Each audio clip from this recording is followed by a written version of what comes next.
O que acontece quando uma pessoa morre? O que é a morte? A morte física, é a separação da alma do corpo. O corpo é matéria, foi feito do pó, volta ao pó. A alma imaterial, sopro de Deus em nós, é recolhida à presença de Deus para ser destinada ou à bem-aventurança eterna ou à condenação eterna. Quando uma pessoa morre, vamos falar de uma pessoa cristã salva em Cristo Jesus. Imediatamente, diz Hebreus, o espírito da pessoa é aperfeiçoado para entrar na glória. Uma pessoa quando morre, as pessoas pensam assim, uma pessoa morreu, acabou. Assim pensam os existencialistas. Outro diz assim, morreu, vai para o purgatório. Outros dizem assim, morreu, a alma vai ficar dormindo junto com o corpo. Outro diz assim, morreu, vai desencarnar e procurar uma reencarnação. O que a Bíblia diz? A Bíblia diz assim, lá em 2 Coríntios, capítulo 5, versículo 8. Morrer é deixar o corpo e habitar com o Senhor. Está lá em Filipenses, capítulo 1, versículo 23.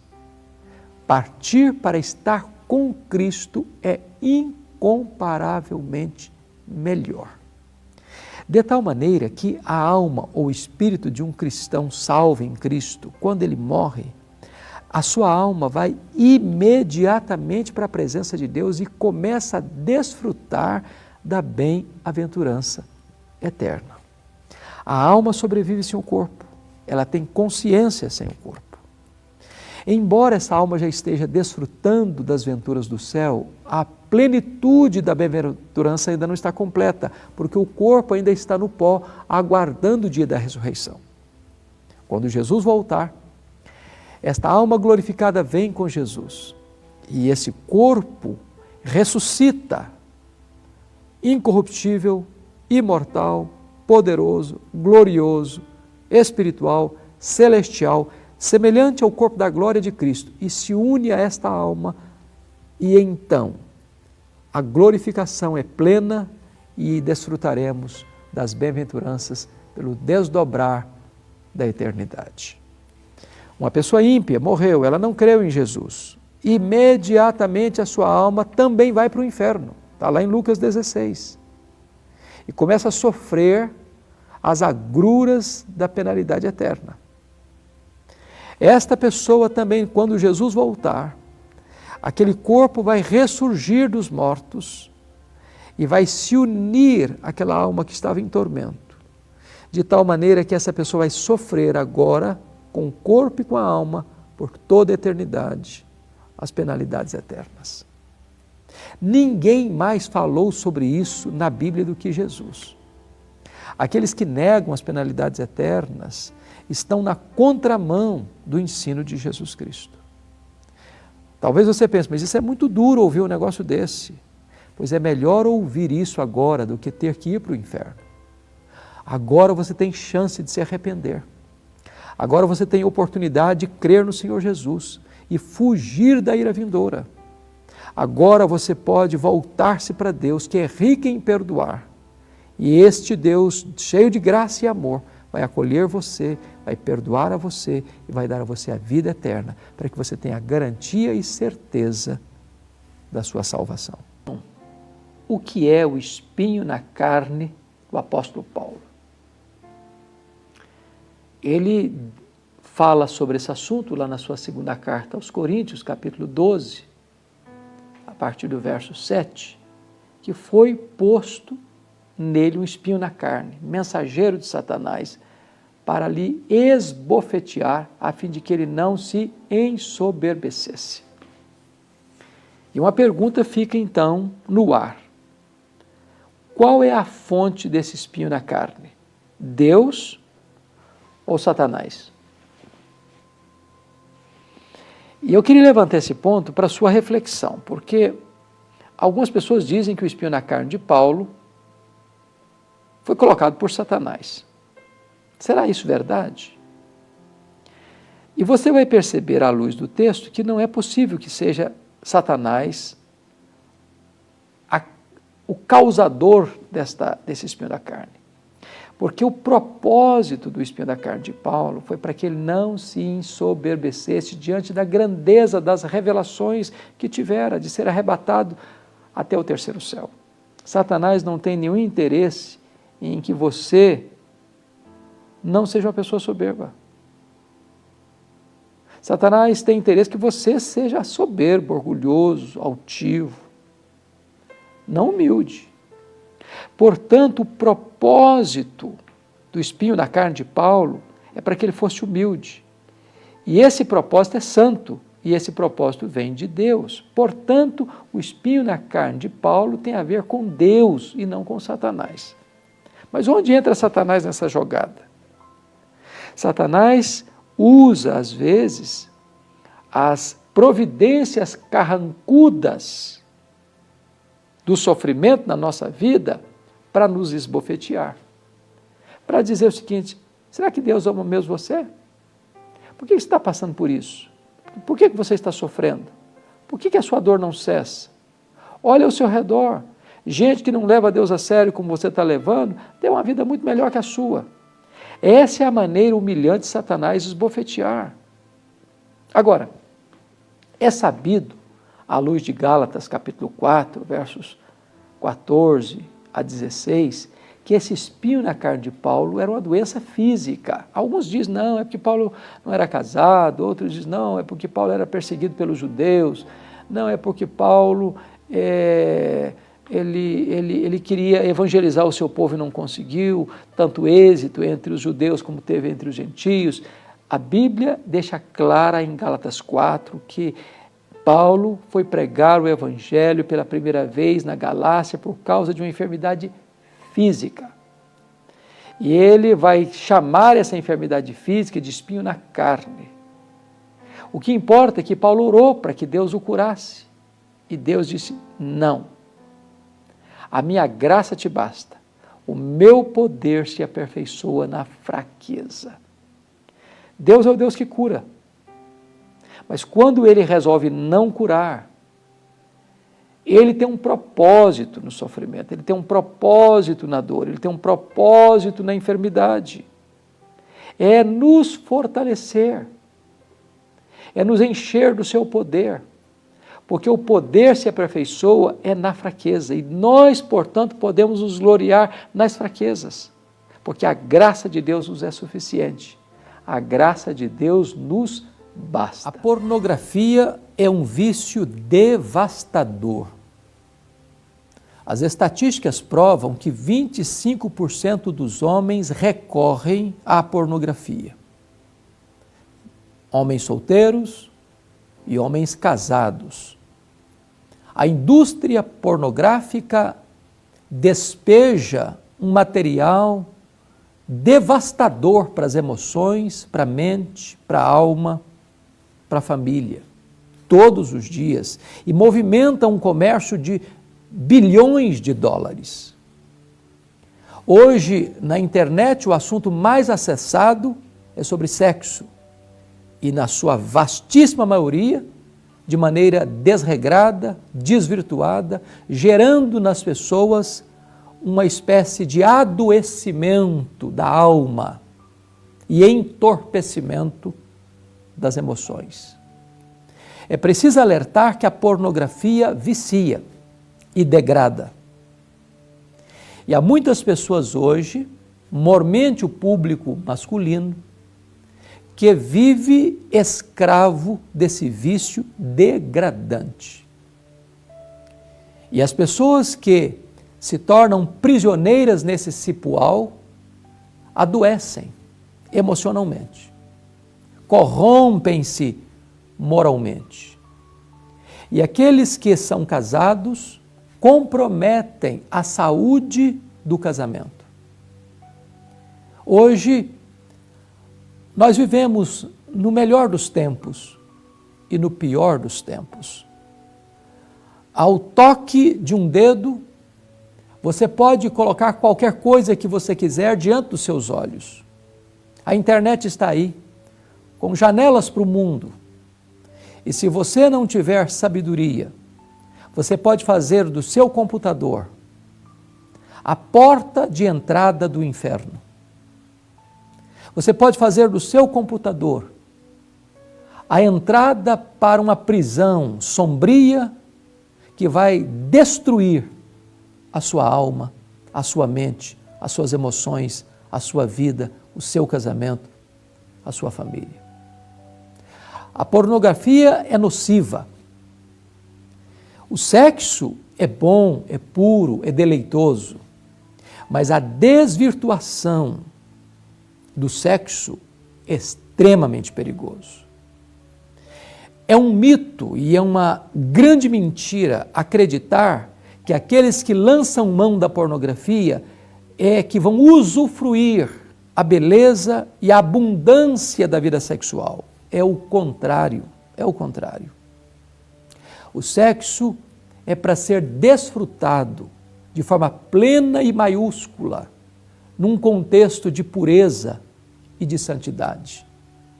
A Bíblia diz que digno de honra é o matrimônio e o leito sem mácula. A relação sexual pura, santa, dentro do contexto do casamento. O sexo antes do casamento é pornografia.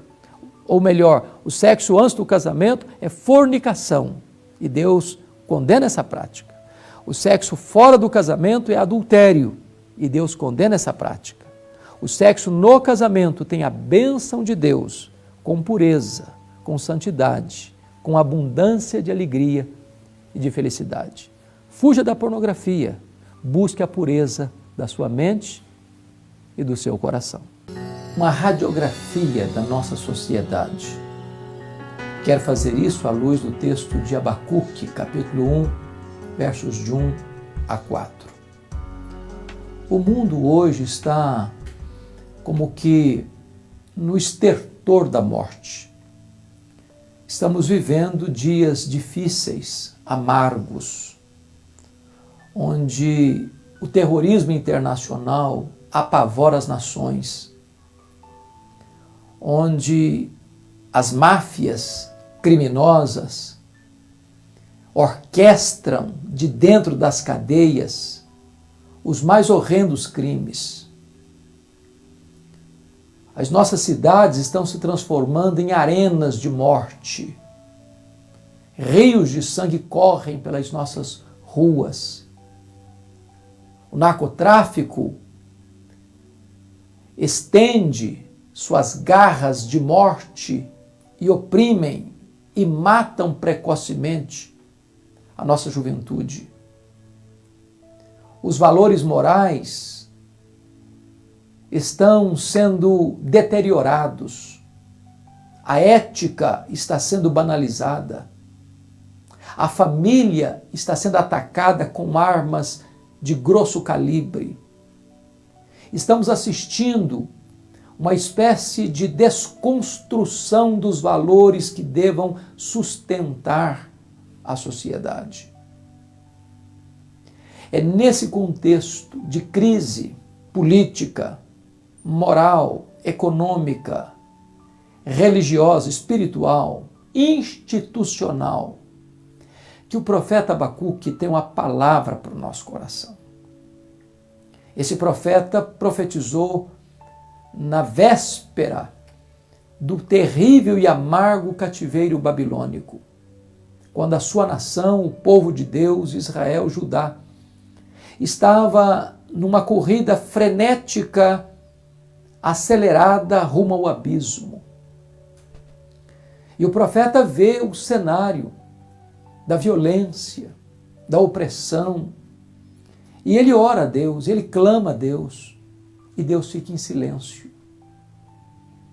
Ele vê a violência e vê a opressão, e parece que Deus está tão distante, tão silencioso, com o seu braço encolhido.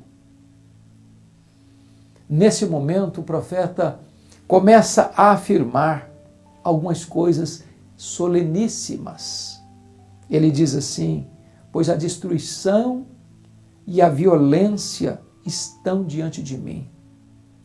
É isso que estamos vendo hoje, a destruição de valores, de princípios, a destruição da instituição do casamento, a ideia bíblica de homem e mulher, de pai e mãe,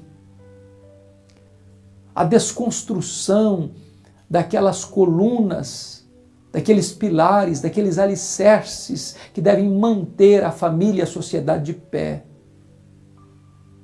A violência dominando no campo e na cidade.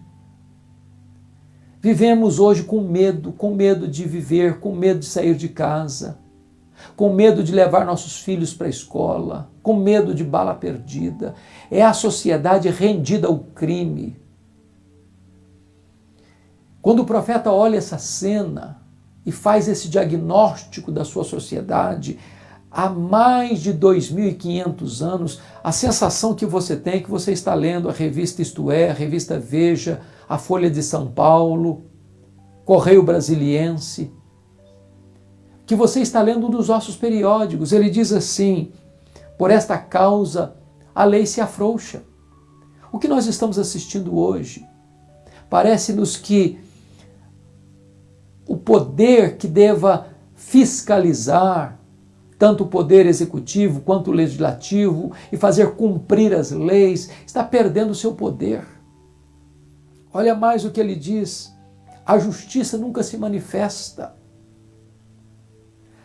A verdade tantas vezes cobre a cara de vergonha nos próprios tribunais, onde tantas vezes o inocente é culpado e o culpado é inocente, onde criminosos desfilam garbosamente, aplaudidos pelo povo. E o profeta prossegue para dizer o seguinte: porque o perverso cerca o justo. O que é isso? Senão o aparelhamento do Estado para blindar e proteger criminosos que nos bastidores tramam toda sorte de crimes para assaltar os cofres da nação ou para atentar contra a vida do próximo, sem que o inocente possa se manifestar na defesa dos seus direitos. O profeta conclui esse relato dizendo: assim a justiça é torcida. Não é que a justiça é torta, a justiça é certa, mas ela é torcida. Juízes dão suas sentenças por suborno. Isso o profeta Amós, o profeta Miqueias e agora o profeta Abacuque estão denunciando já há muito tempo. E esse fato se repete na nossa geração. O que fazer numa hora dessa? Quando você olha para o mundo e vê as nações desesperadas, quando você olha para o Brasil e vê o povo gemendo, o que você vai fazer? Eu quero dizer para você que mesmo que a situação pareça fora de controle, Deus está no controle. Ainda que pareça que Deus não está ouvindo a sua oração agora, Deus está agindo. Agindo para disciplinar o seu povo e agindo para trazer o seu juízo sobre aqueles que permanecem endurecidos no seu pecado. É nessa hora de crise que o profeta vai dizer o seguinte: o justo viverá pela fé. Você não vive pela circunstância, você não depende daquilo que está acontecendo no mundo e no nosso país, ou no seu bairro, ou dentro da sua casa. Você depende de Deus. Ele é o seu refúgio, Ele é a sua fortaleza. É nele que você confia, é dele que você depende. Por pior que seja a crise, você pode buscar a Deus e clamar a Deus por um reavivamento. O profeta diz: reaviva ou aviva a tua obra, ó Senhor, no decorrer dos anos. Há esperança para nós, há esperança para o Brasil, há esperança para a sua cidade, há esperança para a sua igreja, há esperança para a sua família, há esperança para o seu coração. Por isso eu quero orar por você. Nesse tempo de crise que estamos vivendo, volte-se para Deus. Ele pode aquietar sua alma. Ele pode acalmar esse vendaval do seu coração. Ele pode trazer paz para a sua vida. Ó Deus, eu te peço em nome de Jesus, que tu abençoes as pessoas que estão nos assistindo, acalmando-lhes o coração, concedendo-lhes fé verdadeira e genuína na pessoa de Jesus Cristo, para encontrar nele refúgio, abrigo e salvação eterna. Em nome de Jesus. Amém. Nós estamos encerrando mais um programa Conexão com Deus, um programa da Igreja Presbiteriana de Pinheiros, em São Paulo. O nosso contato está aí no seu vídeo.